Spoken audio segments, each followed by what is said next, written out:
اور سارے تبصرے کر رہے ہیں میرے بھائی ایک مہینہ تبصرے رہنے دو، میری تو مانو تو خبریں بھی رہنے دو. آپ ایک مہینہ اپنے آپ کو قرآن مجید سے جوڑو. آپ کوشش کرو خوب توجہ کے ساتھ اللہ کی عبادت. اور ایک تیسری عبادت جو بڑی اہم ہے رمضان میں، اور وہ ہے اللہ کے راستے میں خرچ کرنا، خیرات کرنا، سخاوت کرنا. یہ سخاوت صرف امیر آدمی کی ڈیوٹی نہیں. غریب ذرا زیادہ غور سے سنے کیا کہہ رہا ہوں.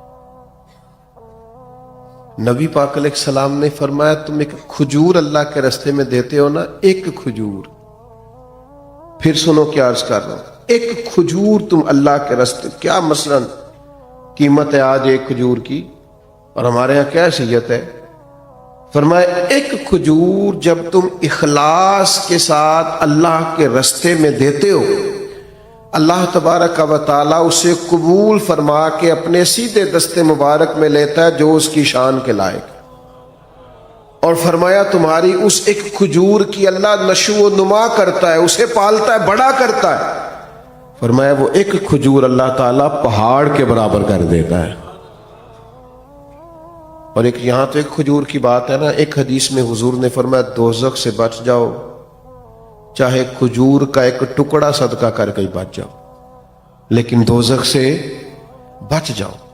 کچھ خیرات، کچھ صدقات اس کا مزاج پیدا کرے. اور ہمیں تو دین نے یہاں تک کہا ہے، سخاوت یہاں سے شروع کرنے کا فرمایا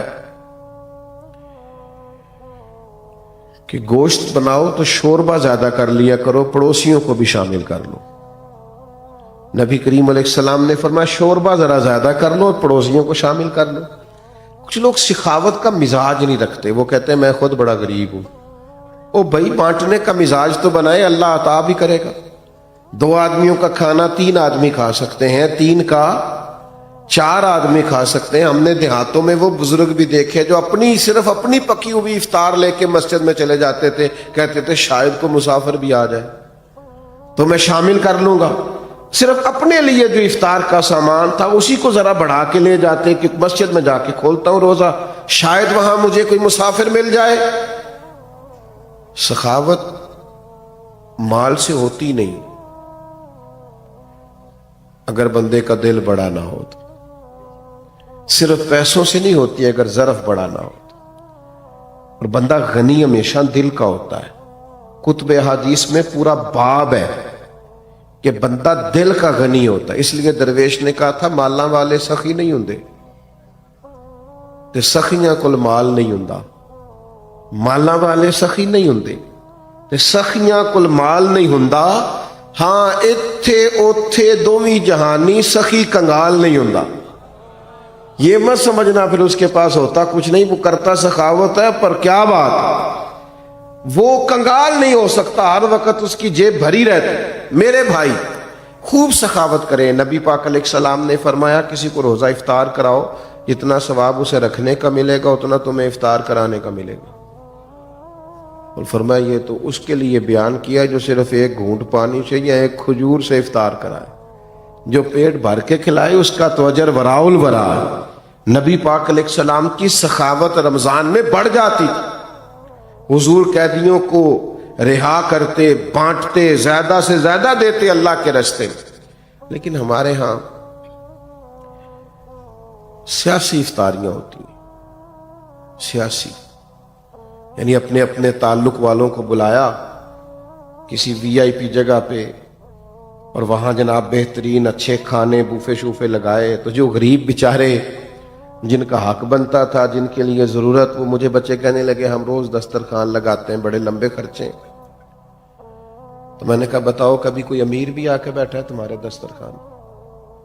کہنے لگے نہیں غریب لوگ ہی آتے ہیں. تو پھر میں نے کہا تم اللہ کی اس بات پر راضی نہیں ہو کہ رب کریم نے توجہ دلا دی ہے یہاں آ جاتے ہیں غربا کہ چلے یہاں افطار کر لوں؟ بہت بڑی سعادت ہے. بہت سارے لوگ ایسے ہیں جن کو ضرورت ہوتی ہے، لیکن ہمارا مزاج یہ ہوتا ہے کہ ہم اس کو بھی نا رمضان کی افطاریاں بھی ان کو بھی دنیا داری بنا لیتے ہیں. ووٹ پکے کرنے کے لیے، تعلقات پکے کرنے کے لیے، گاہک اور سیلز مین پکے کرنے کے لیے اسی میں اس کو بھی لگا دیتے ہیں. کچھ کام جنت پکی کرنے کے لیے بھی کر لینے چاہیے. وہ ایک درویش سکول چلاتے تھے نا, تو وہ جو بچہ بھی آ کے منت کرتا نا, ان کا وہ کلرک جو تھا, جو ایڈمن کا آدمی داخلہ کرتا تھا, تو فیس رکھی ہوئی تھی داخلے کی, تو وہ اس کے پاس لوگ جاتے, وہ فیس بتاتا, تو وہ آ کے ان سے کہتا جناب وہ فیس مانگ رہے, کہتے اس کو فری داخل کر لو, غریب ہے. 2 بھی داخل کیے, 4 بھی کیے, 6 بھی کیے, وہ درجنوں روزانہ فری داخل ہونے لگے. تو وہ اس کا جو اس نے ملازم رکھا تھا کلرک, اٹھ کے آیا, کہنے لگا صاحب آپ سارے بچے فری داخل کر رہے ہیں, اس طرح کاروبار تو نہیں نہ چلتے, اس طرح کام تو نہیں نہ چلتے. تو اس نے کہا تمہیں کس نے کہا ہے میں کاروبار کر رہا ہوں؟ کہا پھر آپ کیا کر رہے ہیں؟ کہنے لگے میں اپنے جنازے کے بندے پکے کر رہا ہوں, میں اپنے جنازے کے, کسی کو کہنا نہ پڑے میرے لیے دعا کر, کچھ پکے ہو جائے, جب میں جاؤں مروں تو ان کے دلوں سے دعا نکل جائے. اکھاں جدوں میٹیاں زمانہ مینوں روے گا, اپنا تے اپنا بیگانہ مینوں روے گا. جدوں نہ میں دسیا میں خاراں نوں میں خانے وچ, جام ٹوٹ جان کے میں خانہ مینوں روے گا. کئی لک لک رون گے تے کئی بک بک رون گے, گلیاں دا یانا تے سیانا مینوں روے گا. او بھائی آپ کچھ ایسا تو کریں کہ کچھ جنت بھی پکی ہو, کچھ جنازے کے بندے بھی پکے ہوں. ساری دنی رمضان میں بھی افطار کرانے لگے تو وہی آپ نے پکے کر لیے اپنے ووٹر سپورٹر اور سیلز مین اور گاہک, کس چکر میں پڑ گئے؟ تو میں کہہ رہا تھا کہ ہر چیز کو کمرشل نہ بنائیں. یہ ماہ نور و سرور رمضان المبارک, اس میں پوری تیاری کے ساتھ داخل ہوں, پورے حسن ظن کے ساتھ داخل ہوں, ساری برکات اس کی سمیٹنے کی کوشش کریں. 3 باتیں میں نے شروع میں نصیحت کی عرض کی, پھر 3 عبادات پہ زور دیا, اب 3 گزارشات کرنی ہے آپ سے. کر لوں جی؟ چلیں جمہوری ملک ہے, آپ سارے نہیں بول رہے, کر لوں بات. ایک تو رمضان میں غصہ نہیں کرنا, مشکل کام بتا دیے, غصہ نہیں کرنا, نہ گھر والوں پہ نہ باہر والوں پہ. کچھ لوگ باہر بالکل نہیں کرتے, گھر بہت زیادہ کرتے, تو غصہ نہیں کریں, چھوڑ دیں. اس سے نا روحانیت پہ بڑا اثر پڑتا ہے. کبھی کبھی غصے سے غصہ انسان کو تکبر تک لے جاتا ہے, وہ خطرناک صورتحال ہو جاتی ہے, روحانی زندگی میں بڑی تباہی مچاتا ہے. دوسری گزارش آپ سے یہ کرنی ہے کہ ماہ رمضان المبارک میں کوشش کریں آپ, جن سے آپ ناراض بھی ہیں نا, اگر کچھ ایسا ہے نا کہ آپ ان کو معاف نہیں کر پا رہے تو رمضان میں کر دیں معاف, بوجھ اتر جائے گا.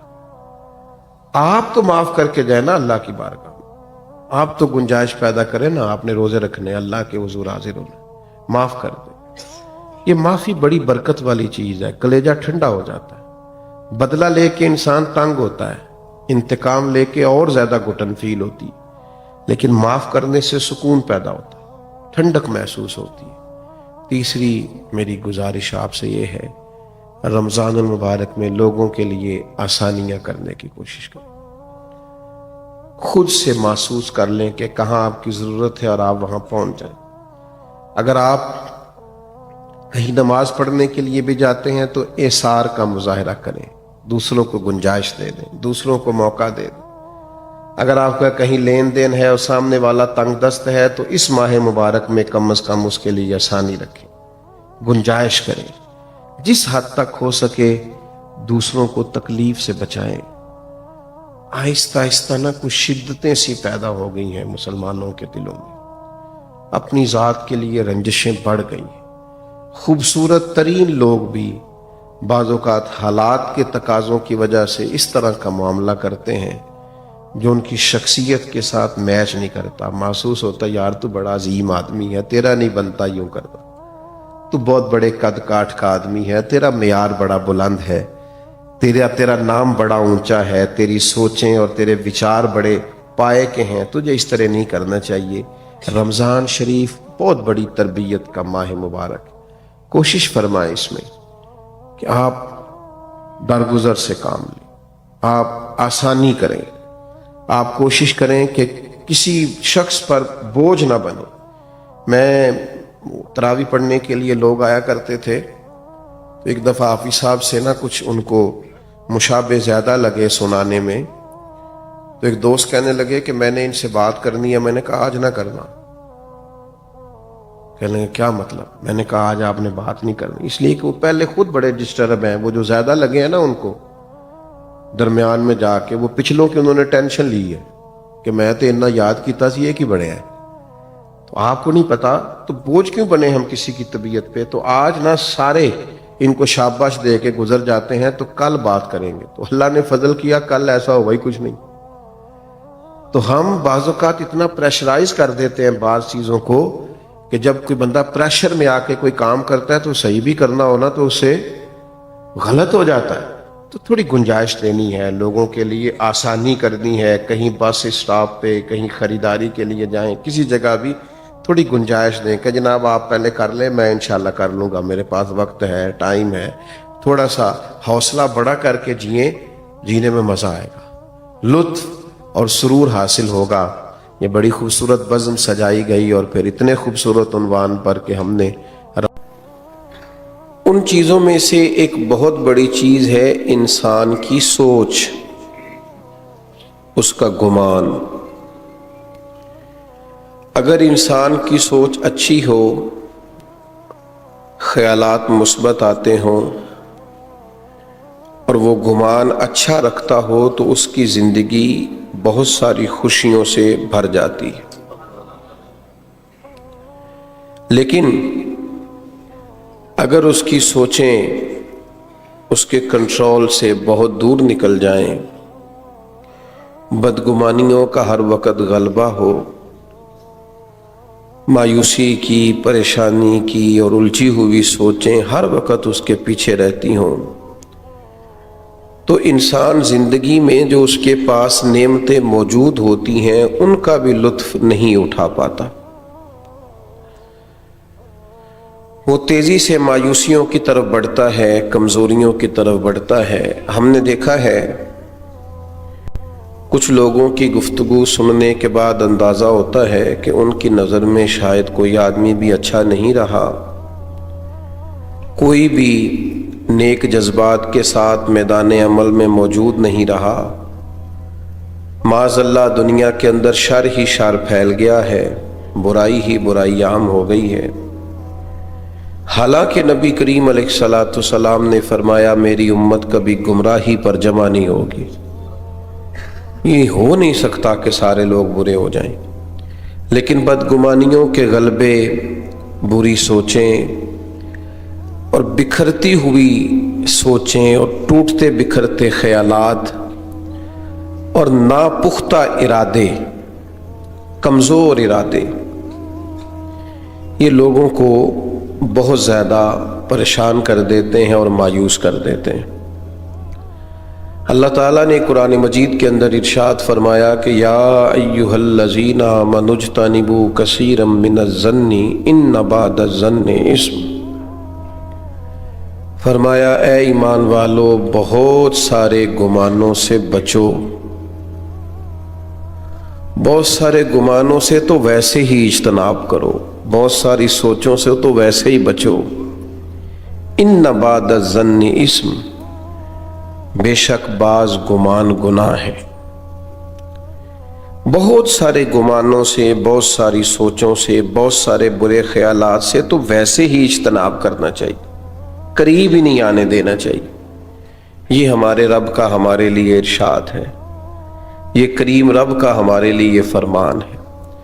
مثبت سوچ مثبت عمل کو جنم دیتی ہے، مثبت لوگ معاشرے کے اندر خوش رہتے ہیں، مثبت لوگ جو ہوتے ہیں ان کی دوستیوں کو دوام ہوتا ہے، جو مثبت لوگ ہوتے ہیں ان کے تعلقات مضبوط ہوتے ہیں، جو مثبت زندگی گزارتے ہیں، مثبت طرز حیات سنی اور میں ان کے تبصرے سے بڑا محظوظ ہوا کہ یار آپ کو تو بڑا باریک کر کے پتہ ہے اور ہر بات کا ہی پتہ ہے، یعنی آخر تک آپ جانتے ہیں اور بڑی گہرائی اور گہرائی سے جانتے ہیں۔ تو میں نے ان سے کہا چونکہ محبت کا تعلق تھا، میں نے کہا اگر آپ ناراض نہ ہوں تو آپ نے اتنا تبصرہ کیا ہے ان پر، تو میں چھوٹا سا آپ پر نہ تبصرہ کر دوں۔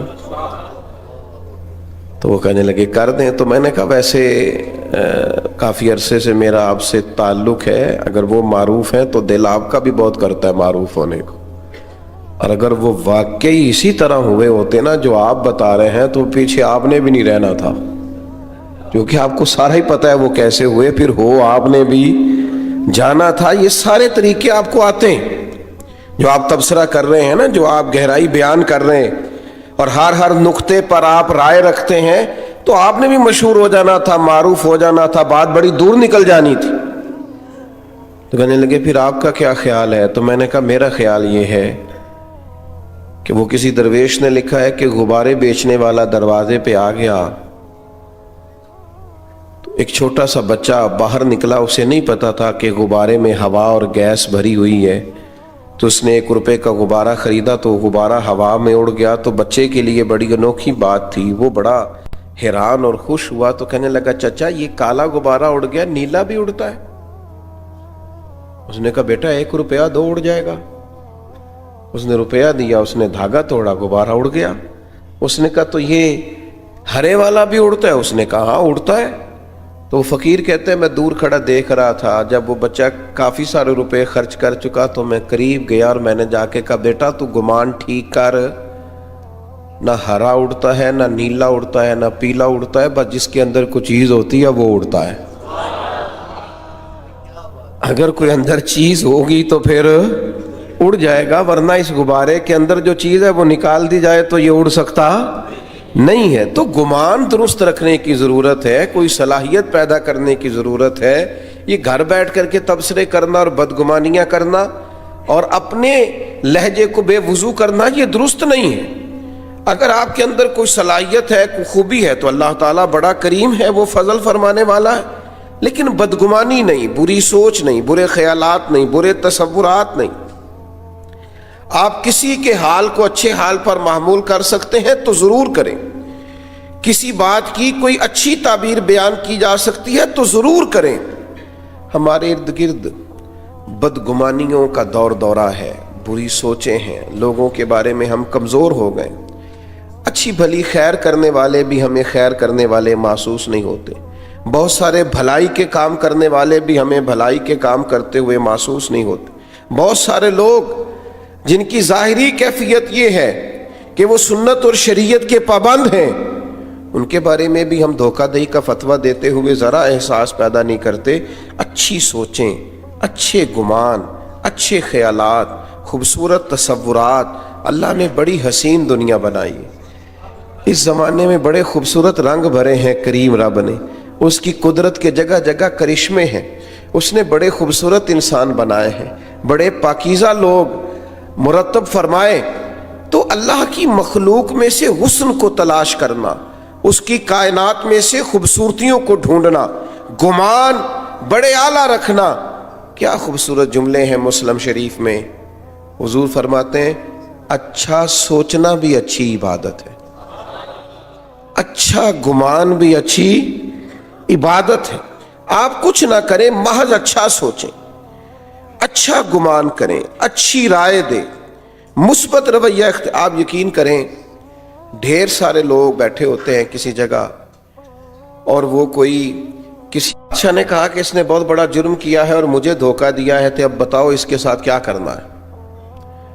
تو ایک صاحب بولے، کہنے لگے بادشاہ سلامت، اس نے آپ کو دھوکہ دیا ہے، یعنی اتنی اس کی جرت ہو گئی. کچھ لوگ ہوتے ہیں نا شاہ سے زیادہ شاہ کے وفادار. اب یہ یہاں تک چلا گیا ہے، یہ اس کی جرت، یعنی آپ کو اس کا گلا کاٹا جائے اور اس کے ٹکڑے ٹکڑے کیے جائیں، یہ سزا ہونی چاہیے. تو جو ایک سالے بزرگ بیٹھے تھے انہوں نے بات سنی اور پھر گردن جھکا لی. تو بادشاہ نے دوسرے مشیر سے پوچھا کیا کرنا ہے. اس نے کہا حضرت ہم نے تو زمانہ دیکھا ہے، آپ کی تو دنیا قدر کرتی ہے، لیکن یہ سمجھا ہی کچھ نہیں، یعنی آپ ہی کے بارے میں اس نے یہ کر دیا. اس طرح کریں اسے جلا ڈالیں، ایسے آدمی کی تو راکھ بچنی چاہیے بس. تو بزرگ نے دیکھا تو وہ پھر سن کے بعد گردن جھکائی. تو اسی طرح کے مشورے ملے تو سب خاموش تھے. ان خاموشیوں میں ایک فقیر فاقہ مست بھی تھے، ایک درویش خدا مست بھی تھے. وہ شہرت سے بچنے والا پیچھے پیچھے رہتا ہے. اور میرا جی چاہتا ہے ساری غزلیں اس پیارے کے نام کریں۔ وہ پیچھے کونے میں ایاز بھی چھپے ہوئے ایک باریک دانوں کی تسبیح لیے اپنے اللہ کی یاد میں مصروف تھے۔ کہاں منشور ہم اور کہاں ہنگامے محبت کے، ایک حجرے میں رہتے ہیں خدا کو یاد کرتے ہیں۔ وہ پیچھے سے کونے میں آرام سے بیٹھے تھے۔ بادشاہ نے نظر جو اٹھائی، آواز جو گونجی، کہا یاز آپ بھی تو بتائیے نا کیا کرنا ہے اس کے ساتھ؟ اس نے ہماری نافرمانی کی ہے، ہمیں دھوکہ دینے کی کوشش کی ہے اور ہمارے اعتماد کو ٹھیس پہنچائیے، بتاؤ کیا کریں؟ تو فقیر کی جھکی ہوئی نظریں اٹھیں اور پھر ہاتھ باندھے کھڑا ہوا، کہنے لگا بادشاہ آپ کا اقبال بلند ہے، یہ بلند ہی رہے گا۔ عزتیں اللہ نے دی ہیں، اللہ ان میں دوام پیدا فرمائے گا۔ اس بیچارے سے غلطی ہو گئی، یہ بیچارہ بھول گیا تھا۔ انسان غلطیاں کرتے ہیں، ہم کئی بار غلطیاں کرتے ہیں، ہمارا رب ہمیں معاف کر دیتا ہے۔ چلیں آپ بڑے ہیں، بڑوں کو بڑے حوصلے ہی دکھانے پڑتے ہیں، اس فقیر کی مانے تو چلو معاف کر دیں، آپ درگزر فرمائیں۔ وہ اپنی غلطی پر شرمندہ ہے، آئندہ نہ کرنے کا عہد کرتا ہے، چلیں چھوڑ دیں، معاف کر دیں۔ بادشاہ اب وہ سب کی رائے کیا تھی، اور یہاں بالکل ایک عنوان ہی دوسرا آ گیا اور مضمون ہی بدل گیا اور بالکل مختلف بات ہو گئی، اور محفل جو تھی وہ رخ ہی دوسرا اختیار کر گئی۔ تو بادشاہ نے ان بزرگوں کی طرف دیکھا، کہا اگر آپ بچے ہیں آپ بتائیے کیا کرنا چاہیے؟ تو بزرگ کہنے لگے سب نے ٹھیک کہا ہے، جس کی مرضی بات کے مطابق فیصلہ کر دیں۔ تو بادشاہ ان بزرگوں کی بات سن کے بہت سر پٹائے، کہا یہ کیا بات ہوئی؟ وہ جس نے کہا کاٹ دے اس نے بھی ٹھیک کہا، جس نے کہا جلا دے اس نے بھی معاذ اللہ ٹھیک کہا ہے، اور جس نے کہا ہے کہ معاف کر دیں اس نے بھی ٹھیک کہا ہے۔ تو بادشاہ کہنے لگے ہر شخص اپنے ظرف کے مطابق بات کرتا ہے، ہر آدمی اپنے گمان کے مطابق بات کرتا ہے۔ یہ ایاز نے آپ کو کبھی بتایا نہیں، یہ سید زادہ ہے، اس نے جو بات کی ہے اپنے ظرف کے مطابق بات کی ہے۔ تیری نسل پاک میں ہے بچہ بچہ نور کا، تو ہے عین نور، تیرا سب گھرانہ نور کا۔ ان کے مزاج میں معاف کرنا ہے، ان کی طبیعت میں درگزر کرنا ہے، ان کو سکھایا ہی معاف کرنا گیا ہے۔ بادشاہ جس نے جو کہا اپنے گمان کے مطابق کہا، انہوں نے جو کہا اپنی سوچ کے مطابق کہا۔ فقیر سے پوچھو تو وہی کر دو جو ایاز نے کہا ہے۔ میرے بھائی آپ کا گمان مضبوط ہونا، آپ کی سوچوں کا طاقتور ہونا، یہی تو آپ کو طاقتور کرتا ہے۔ جن کے ارادے بڑے ہوتے ہیں وہی تو محنت زیادہ کرتے ہیں، جن کے حوصلے بڑے ہوتے ہیں وہی تو زیادہ لوگوں کو لیڈ کر پاتے، جن کا ظرف بڑا ہوتا ہے وہی تو بڑے کارہائے نمایاں سر انجام دیتے ہیں۔ لیکن ہماری سوچوں میں بڑی کمزوری آئی ہے، ہمارے لہجے کے اندر بڑی کمزوری آئی۔ میں نے دیکھا ہے کہ گزرتے ہوئے وقت کے ساتھ ساتھ لوگوں کا رویہ یہ ہو گیا ہے کہ بس میں ہوں اور میرے علاوہ کوئی بھی نہ ہو۔ آپ مضبوط ذوق پیدا کریں اپنی زندگی کے اندر، بڑے حوصلے پیدا کریں، بڑے گمان پیدا کریں۔ 10 دن قیام کیا ہے نبی کریم علیہ الصلوۃ والسلام نے طائف کے اندر، 10 دن۔ اگر آپ کی زیادہ توجہ ہو میری بات پر تو 10 دن حضور قیام فرما رہے اور ایک شخص نے بھی کلمہ نہیں پڑھا، بلکہ جو عربوں کا مزاج تھا نا، خوش آمدید کہنے کا اور مہمان نوازی کرنے کا اور مثبت رویہ پیش کرنے کا اور خدمت کرنے کا، وہ جو ان کے مزاج اور رواج تھا وہ بھی انہوں نے نہیں کیا کام۔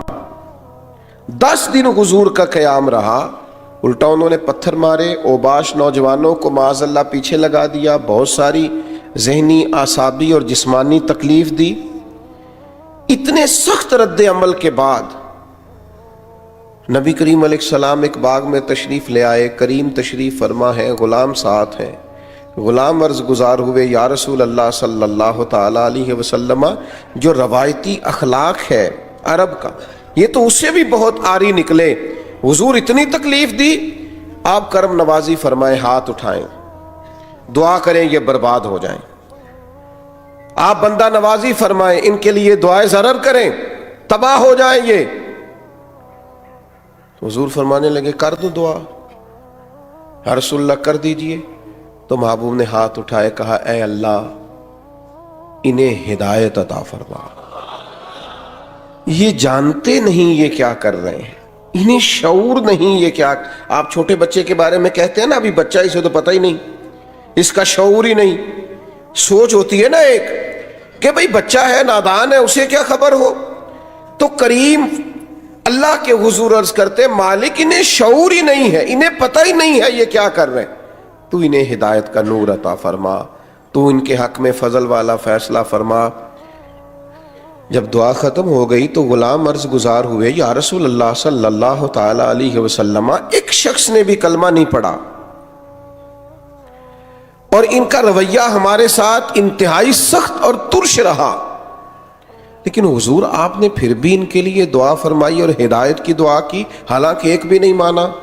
تو یہ سوچ ہے نا، یہ گمان ہے نا، یہ رائے ہے نا، یہ وہ رائے ہے جو ہماری سوچوں کو پاکیزگی دیتی ہے اور حجاز کی پاکیزگی دیتی ہے۔ حضور فرمانے لگے اگر انہوں نے نہیں مانا تو میں ان کی بربادی کی دعا کیوں کروں، اگر یہ نہیں مانتے تو مجھے امید ہے ان کی آنے والی نسلیں مان جائیں گی۔ ہم نے اگلی نسل سے اچھی امید وابستہ کر لی، اگلی نسل مسلمان ہو جائے گی، کلمہ پڑھ جائے گی، دین کے اندر آ جائے گی، لیکن تباہی اور بربادی کی دعا نہیں کرنی۔ آپ اندازہ کر لیجئے نا، آج ہمارے ہاں کتنی مایوس باتیں ہوتی ہیں، کمزور باتیں ہوتی ہیں، بدگمانیاں ہوتی ہیں۔ لوگوں کا خیال ہوتا ہے، وہ بعض دوست تو ایسی خبریں دیتے ہیں کہ ان کے پاس آپ 10 منٹ بیٹھے تو محسوس ہوتا ہے کہ آخری دن چل رہا ہے دنیا کا، کل کچھ ہونے والا ہے۔ اتنی سخت ترین ان کے پاس کمزور خبریں ہوتی ہیں۔ اچھا گمان، اچھی رائے اور خوبصورت طرز کلام، یہ جو لوگ خوش رہنا چاہتے ہیں نا، اس کا بھی ایک ہی نسخہ ہے کہ سوچا اچھا کریں، مثبت رہا کریں۔ آپ یقین کریں کہ زندگی میں بہار آ جائے گی۔ بہت سارے لوگ زندگی میں دیکھے ہیں جن کو زیادہ پرواہ ہی نہیں ہے، خوش رہتے ہیں، آگے بڑھ جاتے ہیں۔ کسی نے کچھ کہہ دیا تو کہتے ہیں چلو کوئی حرج نہیں، کہہ دیا تو پھر کیا ہوا۔ ایک حدیث ہے مشکات شریف میں بڑی خوبصورت، زندگی میں بڑا کچھ اس کے مفاہیم سے سیکھنے کو ملتا ہے۔ کچھ لوگ نا جب ہار جاتے ہیں نا پورے طور پر، تو پھر وہ معاذ اللہ ثم معاذ اللہ نقل کفر، کفر نباشت، پھر وہ گالم گلوچ پہ آ جاتے ہیں۔ جب دلیل کی دنیا سے ہار جاتے ہیں، پھر کمزور پڑ جاتے ہیں، تو ایسے رویے اختیار کرتے ہیں۔ عرب کے لوگ بھی جب پورے طور پر ہار گئے نا، کمزور پڑ گئے، تو پھر انہوں نے ہاری ہوئی ایک تجویز سوچی، یہ مشکات شریف میں موجود ہے۔ انہوں نے کہا یار عجیب لوگ ہیں، ہم نبی کریم علیہ السلام کا اسم گرامی بھی لیتے ہیں، محمد بھی کہتے ہیں صلی اللہ تعالی علیہ وسلم، اور محمد کا تو معنی ہے جس کی بار بار تعریف کی جائے۔ معاذ اللہ تعالی ہم ان کا اسم گرامی بھی لیتے ہیں جس کا مفہوم ہی یہ ہے کہ تعریف کی جائے، اور پھر ہم ان پر تنقید بھی کرتے ہیں۔ تو انہوں نے حضور کا نام نامی اسم گرامی معاذ اللہ بگاڑ کے لینا شروع کیا۔ مجھے بتائیے گا چڑھانے والا زیادہ خطرناک ہوتا ہے یا جو چڑھ جائے وہ؟ یہ جو سخت بات کی ہے، لیکن فرمانے لگے یہ لوگ تو بھول ہی گئے تھے، میرا یہ نام اچھا کیا یاد کرا دی۔ تو صحابی نے آ کے عرض کی یا رسول اللہ صلی اللہ تعالی علیہ وسلم، وہ آپ کا نام بگاڑ کے لیتے ہیں، اور معاذ اللہ نام بگاڑ کے آپ کو برا بھلا کہتے ہیں۔ تو محبوب نے کیا جواب دیا؟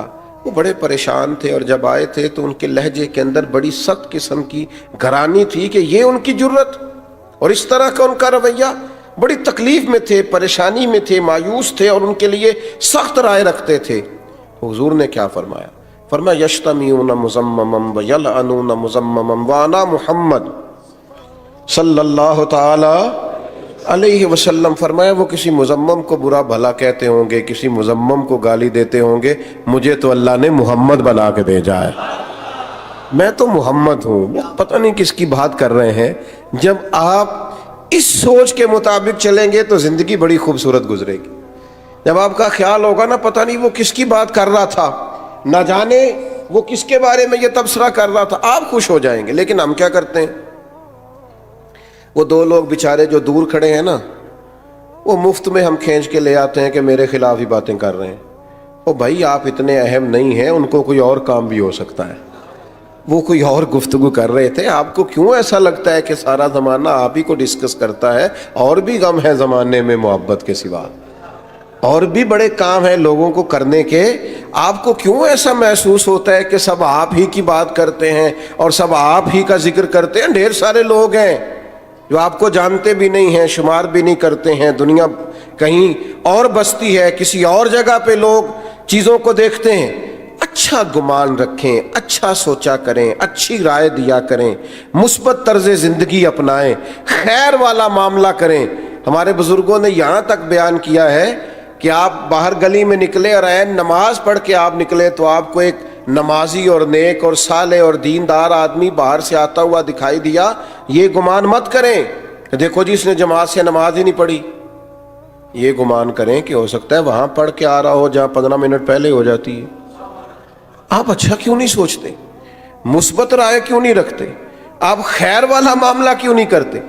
اچھے گمان۔ اور پھر میں نے بہت سارے لوگوں کے بارے میں لوگوں کو یہ کہتے ہوئے دیکھا ہے، دیکھو یہ آدمی جو ہے نا یہ فلاں معاملے کے اندر بڑا منفی کام کرتا ہے، دیکھو یہ فلاں کام۔ اچھا مجبوری نہیں سمجھتے، تکلیف نہیں سمجھتے۔ وہ کسی نے کہا تھا کہ کچھ تو مجبوریاں رہی ہوں گی، یوں ہی کوئی بے وفا نہیں ہوتا۔ کہیں ہو سکتا ہے کوئی مجبوری کسی کی ہو، کوئی تکلیف ہو۔ حضرت بشر حافی رحمۃ اللہ تعالی علیہ نا جامع مسجد بغداد شریف میں جمعے کے فرض پڑھنے کے بعد نکل جایا کرتے تھے۔ تو ایک اچھے بزنس مین کو خیال ہوا کہ ویسے جو لوگ بڑی تبلیغ کرتے ہیں اور لوگوں کو خیر کا سبق دیتے ہیں اور بڑے نوافل بتاتے ہیں، اور خود یہ ہے کہ سنن اور نوافل ابھی ادا نہیں ہوئے اور یہ چلے گئے، تو بہت سارے لوگوں سے اس نے اپنی اس بدگمانی کا ذکر کیا۔ تو لوگوں نے کہا یار میرا نہیں خیال کہ آپ کو ایسا سوچنا چاہیے، اچھا گمان کریں۔ کہنے لگا نہیں وہ ہر جمعے ایسا کرتے ہیں۔ تو ایک دن کسی نے کہا یار تو چھوڑ دے اس کام کو، لیکن وہ بس بدگمانی بھی بڑی خطرناک چیز ہے، یہ بھی صلاحیت ہی کر جاتی ہے، یہ شک تو دیوانہ سا کر دیتا ہے لوگوں کو، عجیب مجنون قسم کی حرکتیں کرنے لگ جاتے ہیں مشکوک ہونے کے بعد۔ تو ایک دن اس نے نماز جمعہ پڑھا اور حضرت کے پیچھے جاسوسی کرتے ہوئے نکل گیا، جو سخت منع ہے دین میں۔ تو شیخ مسجد شریف سے نکلے اور ایک نان بائی کی دکان سے انہوں نے نان خریدے۔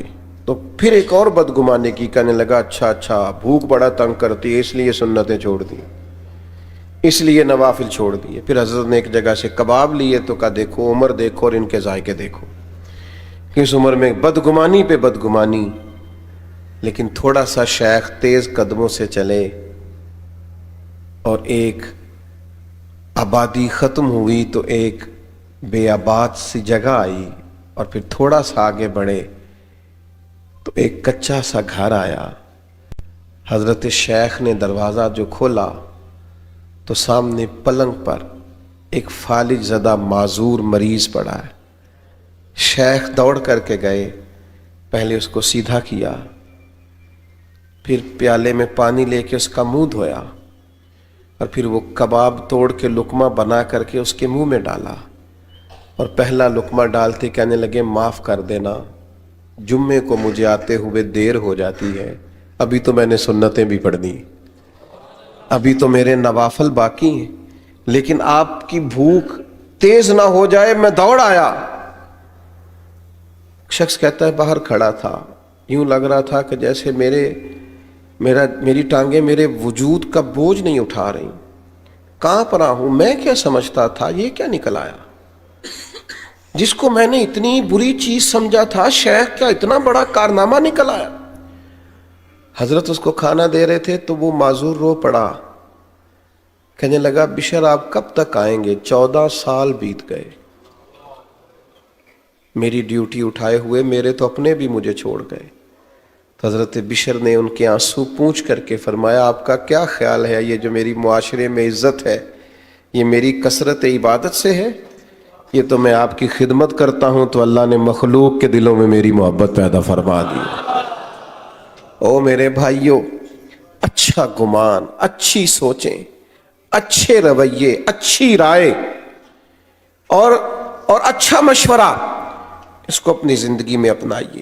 آپ کو پتہ ہے ہمارے علماء نے لکھا ہے کہ یہ جو کہا 10 گنا اجر ملے گا نیکی پہ، اور پھر بات کتاب و سنت میں بڑھتے بڑھتے 700 گنا تک بھی گئی، تو یہ 10 ملے گا کہ 20 گنا ملے گا کہ 700 گنا ملے گا؟ تو فرماتے ہیں جتنا گمان اچھا ہوگا، جتنی نیت اچھی ہوگی، جتنا ارادہ عمدہ ہوگا، اتنا اللہ اجر بھی زیادہ عطا فرما دے۔